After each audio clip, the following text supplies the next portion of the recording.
تبارك الذي نزل الفرقان على عبده ليكون للعالمين نذيرا. الحمد لله رب العالمين والصلاة والسلام على سيد الأنبياء والمرسلين. أعوذ بالله من الشيطان الرجيم. بسم الله الرحمن الرحيم.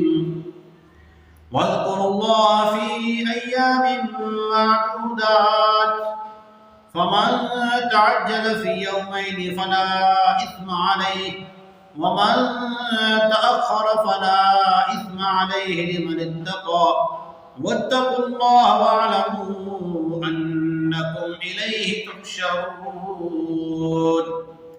سورہ بقرہ آیت نمبر 203. آج کے اس مضمون میں ہم جس چیز کو سننے والے ہیں وہ ہے حج کا آخری عمل.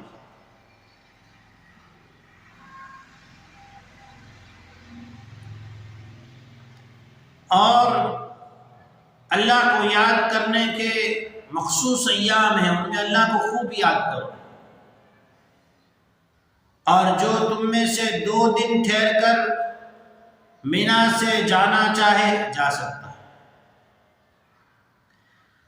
ومن تاخر، اور جو رہنا چاہے 1 اور دن رہ سکتا ہے.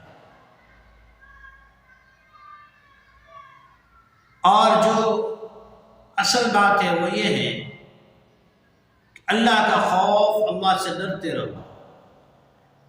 واتقوا اللہ الذی الیہ تحشرون، اس اللہ سے ڈرتے رہو جس کی طرف آج تو تم اپنے گھروں کو لوٹ کے جا رہے ہو، کل کو اس کے پاس بھی جانا ہے اور اسی کے پاس حساب لینا ہے. اس آیت کریمہ میں اللہ رب العالمین نے مشرکین مکہ کی 2 جاہلانہ رسموں کو ختم فرمایا. پہلی رسم، بعض لوگ یہ سمجھتے تھے کہ 12ویں کو نکل جانا ضروری ہے، 13ویں تک رہنے کی کوئی ضرورت نہیں. اللہ تبارک و تعالیٰ نے فرمایا کہ یہ بھی غلط ہے. یوم نحر 11ویں اور 12ویں تینوں دن رمی کی، اور رمی کرنے کے بعد جانا ہے تو جا سکتا. اور یہ بھی فرمایا اگر کوئی 12ویں کو ٹھہر جائے 13ویں کو جائے تب بھی حرج نہیں، 13ویں کو رمی کر کے پھر چلا جائے، شیطان کو پتھر مار کے. شیطان کی کنکریاں مارنے کا حکم اور مینا میں اللہ کا ذکر کرنے کا حکم کیوں دیا گیا؟ علماء کرام نے حکمتیں لکھی ہے کہ حج نام ہے اللہ جل شانہ کے ذات و صفات کے ساتھ اپنا قلبی تعلق جوڑنے کا. اور وہ حج کے ایام میں اللہ تبارک و تعالیٰ اس حج کے ذریعے سے آدمی کو صفت عطا فرماتے ہیں. بعض اللہ والے فرماتے ہیں کہ ہم نے حج کرنے کے بعد گناہ کا وسوسہ بھی آتا تو ایک آواز آئی، کیا تم نے حج نہیں کیا؟ یعنی حج کرنے کے بعد آدمی میں ایک روحانیت اور قرب خداوندی پیدا ہوتا ہے. تو اللہ فرماتے ہیں ایک اور جگہ پر کہ اللہ تعالیٰ تو ان لوگوں کی عبادت قبول کرتا ہے کہ جو اللہ سے ڈرتے ہیں، خوف رکھتے ہیں، تقوی رکھتے ہیں. اسی لیے حج کا سفر جو ہے وہ مکمل ہوتا ہے ان دنوں سے. یہ آخری دن ہے، اس کے بعد ایک طواف باقی اور قربانی.